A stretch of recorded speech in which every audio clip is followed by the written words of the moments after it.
donc je prends la suite de Monsieur Couillard en essayant de ne pas trop le répéter. En tout cas, je vous souhaite quand même une deuxième fois la bienvenue au nom du comité de programmation de cette journée, dont tous les contributeurs, vous trouverez leur nom dans la dernière page du programme. Et vraiment, je les remercie d'avoir participé, d'avoir programmé cette journée. Voilà, donc ça a été rappelé par Monsieur Couillard. Nous savons tous aujourd'hui combien la situation actuelle des hôpitaux se prête peu à l'apaisement.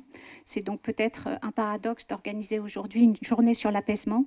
La situation est source d'épuisement, de stress, de perte de chance. Nul ne peut l'ignorer. Et pourtant, vous êtes là. Peut-être en quête des voies de restauration de cet apaisement perdu de vue à l'hôpital. Peut-être convaincu que les solutions sont à chercher collectivement en participant, entre autres, à des espaces dédiés comme celui d'aujourd'hui. Une journée d'études, c'est en effet un espace protégé pour écouter et partager les expériences, les projets, les points de vue, les connaissances, les pratiques, dans un esprit de fraternité, mais aussi de controverse apaisée.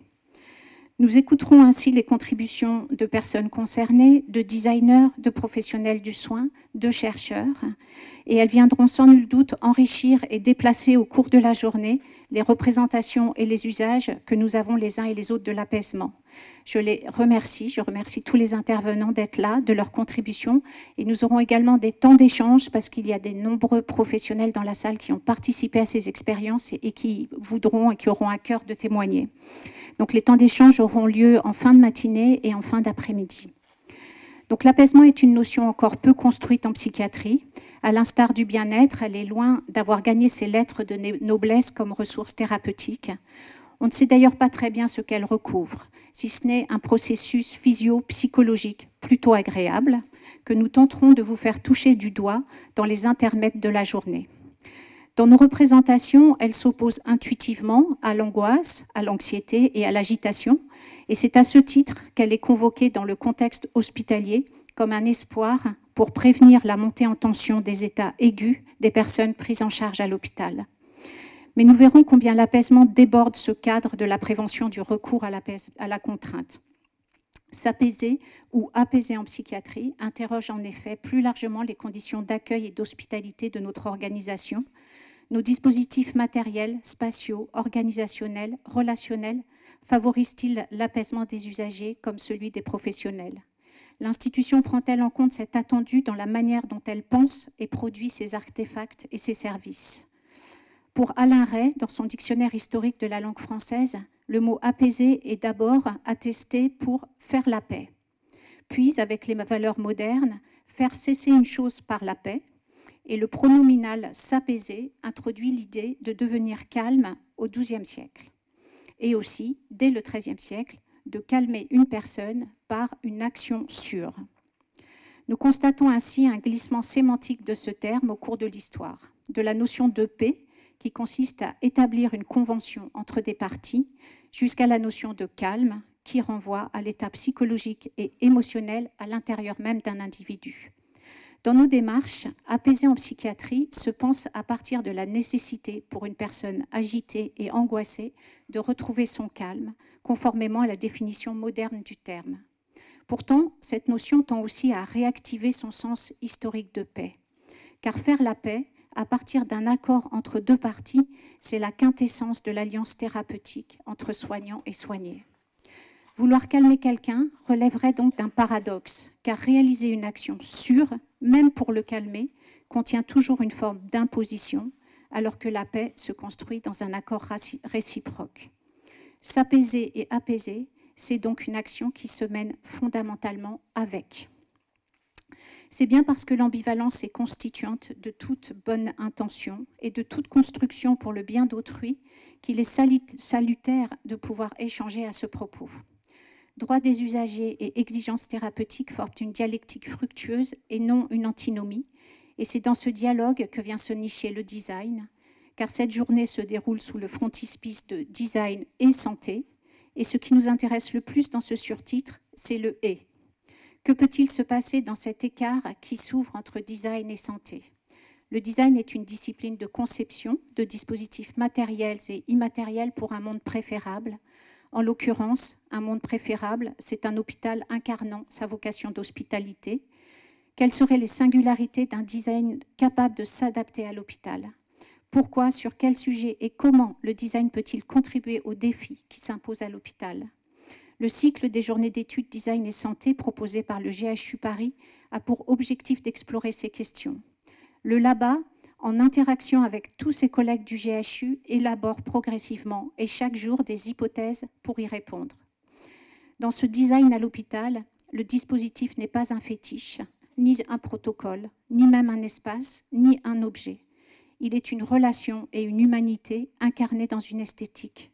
Et c'est ce que va vous décrire ma chère collègue Marie Coirier du point de vue du designer.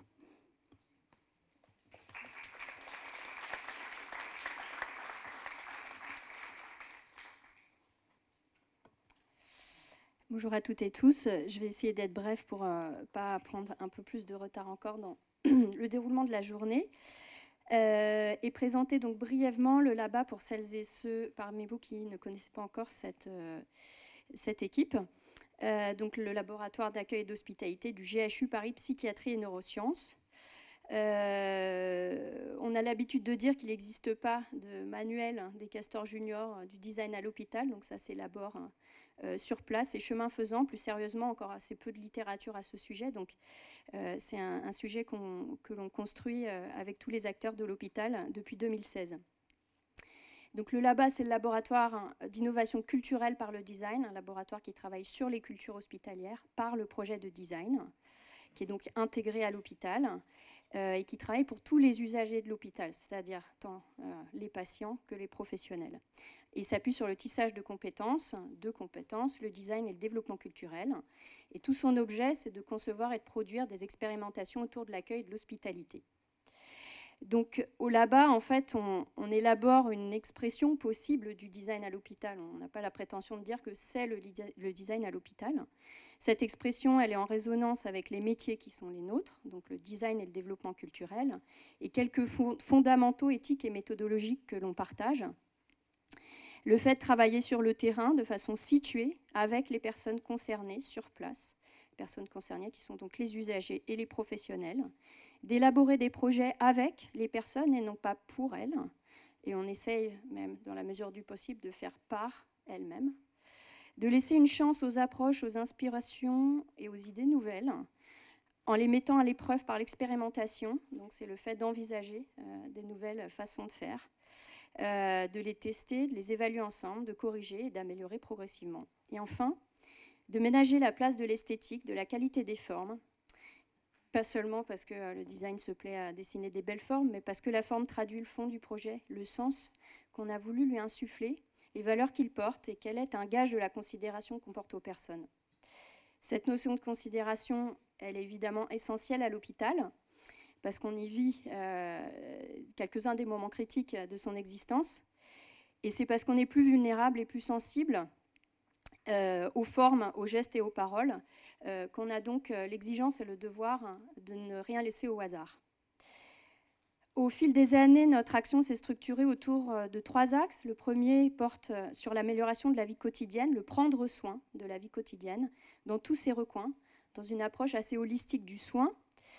Donc plus que de l'archi intérieur, notre ambition ici, c'est de faire des espaces de soins, des espaces de relation, parce que c'est bien là le cœur aussi de la médecine en psychiatrie, que de travailler sur la relation à soi, aux autres et à l'environnement. Donc imaginez des espaces qui favorisent la relation à soi et aux autres, qui créent des prétextes et des occasions pour être en lien. Notre deuxième thème de recherche porte sur, et c'est l'objet de la journée, la recherche de ressources thérapeutiques pour aider à prévenir les crises en psychiatrie. Dans ce thème, on a la chance de pouvoir explorer au large les ressources pour favoriser l'expression, la stimulation, tant esthétique que sensorielle, tout ce qui peut contribuer à l'apaisement et à réduire le sentiment de frustration lié à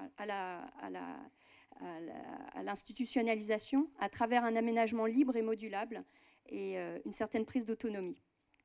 Et enfin, on soutient les projets des équipes de soins, c'est-à-dire aider les professionnels à faire leurs projets par eux-mêmes et pour eux-mêmes, dans un mécanisme qui est au cœur des projets d'innovation sociale. Et je terminerai donc par quelques exemples très très brièvement abordés. L'exemple d'un projet en 2017 où on avait pu accompagner le déménagement de 4 services du GHU dans un nouveau bâtiment du 15e. Là, notre accompagnement avait porté sur justement ce processus de déménagement et l'appréhension d'une nouvelle portion de territoire dans le 15e arrondissement, qu'on avait découvert en arpentant le quartier, que les usagers qui sont les habitants de ce quartier connaissaient bien. Il y avait des pratiques, des habitudes et pouvaient partager des ressources dans une transmission à l'envers par rapport aux professionnels qui étaient finalement très peu, voire aucun, à habiter ce territoire. Ce projet a abouti à un travail autour de l'orientation dans le site, avec un travail volontariste autour de la couleur au service de l'orientation dans le bâtiment, et aussi l'orientation dans le quartier, en s'appuyant justement sur les ressources, les pratiques et les bons plans des patients dans le quartier. Et ça s'est traduit notamment par la création d'une cartographie qui est devenue l'emblème de ce site. Donc à travers ce projet, on a aussi beaucoup travaillé sur le déplacement entre l'identité d'usager de patients vers celle d'habitants et de citoyens. Un deuxième exemple autour de la thématique de l'information pour soutenir la place et l'accueil réservé aux proches et aux familles des usagers, qui prenait lieu ici au sein des services du pôle Neuro Sainte-Anne. Donc les informations quand on est patient mais aussi accompagnant proche, elles sont nombreuses et elles sont complexes. On ne les reçoit pas toujours au moment où on est les plus en capacité aussi de les comprendre, de les intégrer. Et que quand on passe d'un étage à l'autre, au cours d'une hospitalisation longue, ça peut éventuellement aussi changer d'un étage à l'autre. Donc on a souhaité travailler sur tant ce contenu d'information que son contenant, se demander en fait de quel type d'information on a besoin d'avoir connaissance pour bien fréquenter, bien faire ce qui est attendu de nous en tant que proches. Donc on a travaillé sur la rédaction de messages avec ici une image des ateliers de rédaction avec les cadres, c'est-à-dire réussir à écrire des messages qui ne s'adressent pas à des enfants, qui ne sont pas infantilisants et qui pour autant sont tout à fait clairs et intelligibles sur l'objet du soin. Ici, qu'est-ce que c'est qu'un service de neurochirurgie, qu'est-ce qu'on y fait, qui on est censé rencontrer, et de la même manière pouvoir diffuser des conseils sur, et j'en finis presque, sur la conduite à tenir aussi vis-à-vis des usagers. Donc cet exemple pour illustrer qu'il n'y a pas de forme sans fond, et que dans le travail du LABA, on tend à s'intéresser véritablement à ces deux dimensions. Et enfin, un dernier exemple qui est parti de l'impossibilité de mettre en place un lieu de détente et de convivialité dans un site d'hospitalisation à la porte de Montreuil, mais surtout la rencontre du projet thérapeutique d'une formidable équipe d'ergothérapeutes et de psychomotriciens. Donc on a conçu avec eux l'idée d'une cafétéria mobile, comme on ne pouvait pas rénover un espace de restauration qui était inscrit dans ces locaux, qu'on se heurtait à l'impossibilité de réouvrir. On a proposé avec eux, et en se basant sur leur projet thérapeutique, une unité mobile qui permettait d'y bâtir donc un projet thérapeutique pour mettre en pour travailler sur les compétences sociales, la relation à l'autre, à travers cette petite unité de cafétéria qui est devenue, avec ce premier prototype, une nouvelle ressource pour les équipes.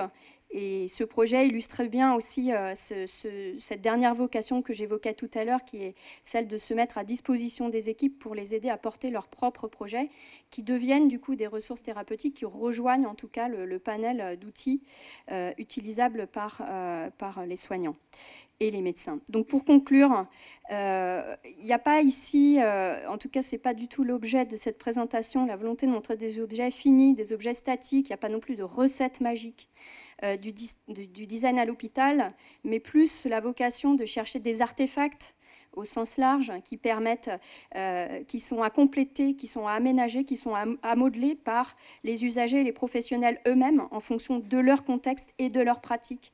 On se retrouve donc dans l'impossibilité et en vérité la non-pertinence de dupliquer, mais bien plutôt de décliner en fonction des contextes. Et tout l'objet du travail qu'on met en place tend à montrer qu'il est possible de faire du sur-mesure généralisé en s'appuyant sur voilà, les projets portés par les usagers et les professionnels. Merci.